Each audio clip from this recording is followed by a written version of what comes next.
Okay, let's really dive into this fascinating document you brought us. It's a really personal look at gender identity. Yeah, deeply personal. And it explores this through, well, the author calls them subpersonalities. It's about this complex inner landscape. Right, the inner self, especially when, the outside world might see something much simpler, maybe just male in this case. Exactly. The document comes from someone who identifies publicly as he, so often seen as male. But internally, that's where it gets complex. Very. They describe it as fluid experience through this whole network of inner figures.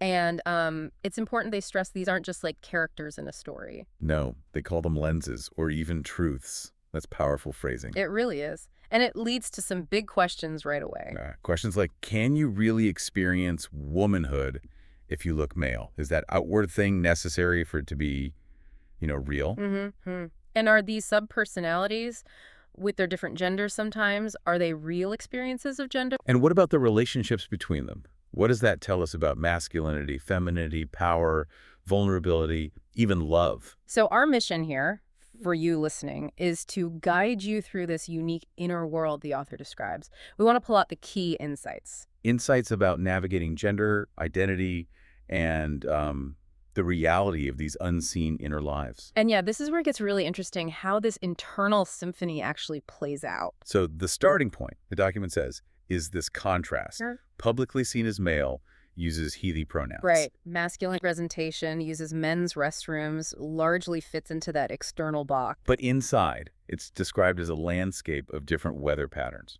I like that metaphor. Me too. Some days are clear, sharp, simple. Others are foggy, shifted, like slipping into a different self without anything changing on the outside. And within that landscape, there are feminine parts. Yes, parts felt as feminine. And the source is careful. It's not just about stereotypes. It's emotion, softness, creativity. Sometimes just this deep desire to be seen differently. And they even mention these subtle shapeshift rituals, which aren't big changes, are they?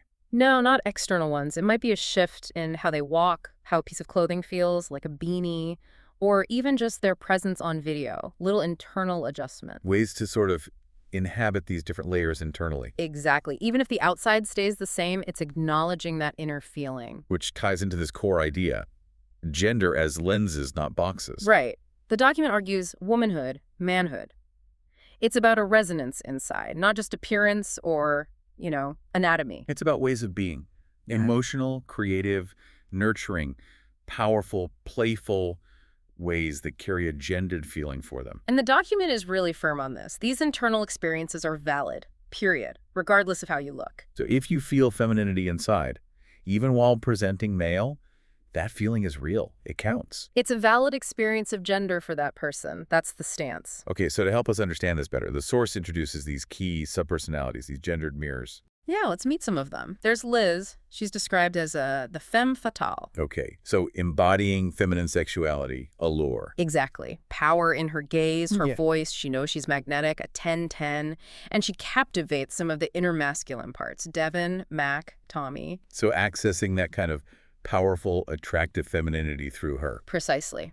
Then there's Tira. She's the wise one. Quiet, graceful, strong. Carries emotion, sees things others miss. Her femininity is more about insight, care. There's a sense of longing with her, too, especially connected to another figure, Bannock. Interesting. And Kelly, she sounds different again. Yeah, Kelly is more traditional, focus on family, duty, care, constant, wants to be a good sister, daughter, mother. Representing that kind of praised, but maybe unheard womanhood. That's how the document puts it. Simple, kind, relational. Then you have Addy. The inner child, the wild girl. Yes. Radiant, rebellious energy. Sometimes wears masculine clothes, plays rough, but her core is this raw, untamed girlhood, not bound by gender roles, laughs, plays with fire, feels everything. Wow. And Val, the barrier breaker. Right. Val is a lesbian, a creator, driven. She blends femininity with determination, wants to win, wants to love. And her attraction to women adds another layer from the author's he's perspective. The document finds that really interesting, yeah. It offers different connection points, parallels for understanding desire. Okay, so living with all this, yeah, it sounds like it brings challenges. The document talks about that. Oh, absolutely. There's this wish to sometimes visibly shapeshift, to align the outside with the inside. But the world, It likes categories, doesn't it? It really does. Not much room for this kind of fluidity, often. And that friction can lead to feeling, well, illegitimate Yeah. or weird, perverse maybe, when your identity shifts or just doesn't fit. But the author finds a way through that. Shame isn't the end point. No. The insight seems to be learning to see these selves not as contradictions, but as companions, as valid parts of the whole. Yeah, and their interactions, Yeah. the flirtations, rivalries, Mhm. crushes, that's part of making sense of it all. That's how it's framed. It's a way to process love, identity, visibility, especially when the world resists that kind of nuance. So this idea of living with and through them, Mm-hmm. it's like emotional mapping. That's a great way to put it, yeah. These inner relationships aren't abstract. They're felt love triangles, glances, heartbreak. And they reflect deeper things, desires, insecurities. Exactly. Longing to be seen, admired, chosen, fear of being overlooked. It's all playing out internally. So gender isn't just a label, it's this living, breathing symphony. Beautifully put. And the source gives specific examples, like the love pentagon around Liz. Right, the femme fatale. This dynamic is about the desire to be captivating. Totally. Channeling Liz is accessing that fearless, gorgeous, in-control energy, and the inner masculine figure's response. Mac is playful but intimidated, Tommy is sincerely romantic, Devin's stoicism cracks. And Val feels tension, competition, but also admiration. Yes, it's complex. It really explores that magnetic, powerful aspect of femininity. That is intense. What about the Liz-Addy-Mac triangle? You said that had higher emotional stakes. Yeah, Addy, the wild girl, has this sweet, almost clumsy crush on Mac. But Mac, he's drawn to Liz's power. Ouch. So Addy feels that distance, that hurt of not being seen. Deeply, it explores that tension between youthful innocence and mature allure. Addy's pain is described as not having the language to compete with Liz. Wow, that feeling of not being enough or not having the right tools to be seen for who you are inside. It's potent. Then there's the gentler dynamic, Tira, Kelly, and Bannock. The wise one, the traditional one, and Bannock. Who's Bannock again? Bannock seems to be a central, perhaps more grounded or powerful masculine figure internally. Tira admires him quietly, intellectually, maybe a bit sadly. Well, Kelly offers something more practical. Nurturing, support. Exactly. Safety, grounding, and Bannock might be drawn to both in different ways. Tira stirs something deep. Kelly offers stability. So it explores different models of femininity, mystic versus caregiver, and that desire to be chosen. Yeah, different ways love and connection can look and what different kinds of femininity offer or seek within that internal dynamic. So it's really important to understand these aren't just internal soap operas. Absolutely crucial. The document explicitly says this is not fetishization. Why was that distinction so important for the author to make, do you think? Because it's about emotional mapping. Understanding the self through figures who hold real emotions, longing, desire, rejection, hope. It's witnessing how gender and identity are shaped internally by visibility, attention, power, tenderness, fear.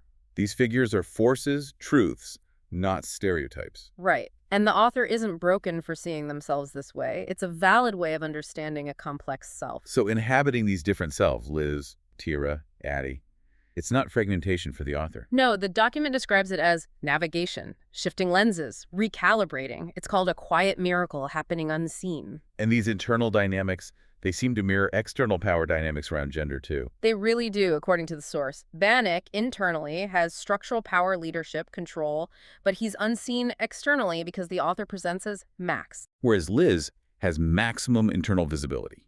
Performative, magnetic, takes up space in that inner world. Right. Tira is visible but has less power. She's the seer, her insights felt but maybe not acted on. Kelly is quieter, expected, maybe overlooked. Echoing how traditional femininity can sometimes be invisible. Perhaps. And Addy flickers, sometimes powerful, sometimes invisible, feeling vital, but maybe treated like a spark compared to Liz's fire. It's fascinating. And the source connects this to an internalized male gaze. Yes, significantly. Dynamics like Addy feeling her femininity isn't enough next to Liz, or Tira wondering if subtlety can win love against Kelly's safe offer. These are seen as echoes of navigating gender under societal scrutiny. Internalizing how gender is seen and valued externally. Which loops back to that central, really poignant question. Is feeling only valid if it's seen? If the internal woman, the internal feminine experience, isn't seen by others, does she exist? Yeah. If the author feels like Addy or Tira or Liz but isn't seen that way, is it still real? If gender is felt in private rituals, does it count? And the source's answer. Is a clear yes. It counts. Feeling is its own reality. That intimacy with your own internal world is valid in itself. Parts unseen by the mirror still live, speak, love. They're carried as truths. Exactly. It's a powerful affirmation of internal experience. So where does this complex world come from, according to the document? Any origins discussed? It traces echoes back to childhood, feeling resonance with characters like Tiny Kong or choosing May in Pokemon. Not rebellion, just comfort, exploration. Early hints before there was language for it. Seems so.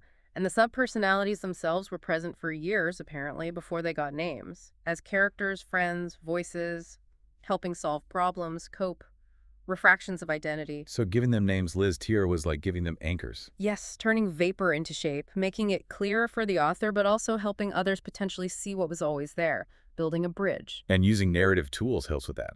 Story, song, text, even AI. AI comes up as significant. The author describes it as almost mirroring their mind's structure. Using prompts is like setting a stage for these parts to speak. Not fake, but translation. Yeah, making the internal world digestible. And in doing that, it feels, quote, realer, both to the author and potentially to others. That leads to the iceberg called Max metaphor, which feels very apt. It really sums it up. The world sees Max, the tip. The author is okay with that. But the mission is to reveal what's beneath Liz, Tira, Addy, Val. Not as fragments, but as the fullness of self, translated, offering tools, language, metaphors for understanding. Exactly. And the source is ready for criticisms, too. It addresses them head-on. Which is useful, like you're just confused. The response. Fluidity is complexity, honesty, not confusion. Can't be a woman if you present male. Presentation versus identity.